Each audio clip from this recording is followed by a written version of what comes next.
বন্ধুরা, আপনারা কি জানেন বিশ্বের সবথেকে প্রথম বাইক কোনটি? যদি না জেনে থাকুন তাহলে ভিডিওটি আপনার জন্য।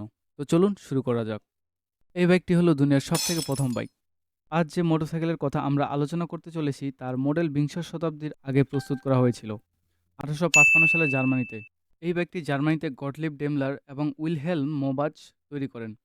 এই বাইকটির নাম রাখা হয় ডেমলার রিটওগেন। এটি ছিল বিশ্বের প্রথম মোটরসাইকেল। গটলিব ডেমলার নিজে এটির পেটেন্ট করেছিলেন। পরবর্তী সময়ে এর ইঞ্জিন নৌকা এবং গাড়ির জন্য ব্যবহার করা হতো। ডেমলার আর কখনো মোটরসাইকেল তৈরি করেননি। এই মডেলকে কেন্দ্র করেই 1 বছর পর গাড়ি উৎপাদন শুরু। ডেমলার প্রথম যাত্রা ছিল 1885 সালে নভেম্বর মাস। এটি ছিল বিশ্বের প্রথম বাইক। তো বর্তমান যুগে যেটি বিশ্বের সবথেকে দামি বাইক, তো চলুন সেই বাইকটি দেখা যাক। এই বাইকটি হলো দুনিয়ার সবথেকে দামি বাইক। এই বাইকের দাম হলো 129 কোটি বাংলাদেশি টাকায়। আপনার পছন্দের বাইক কোনটি সেটি কমেন্ট করে অবশ্যই জানাবেন।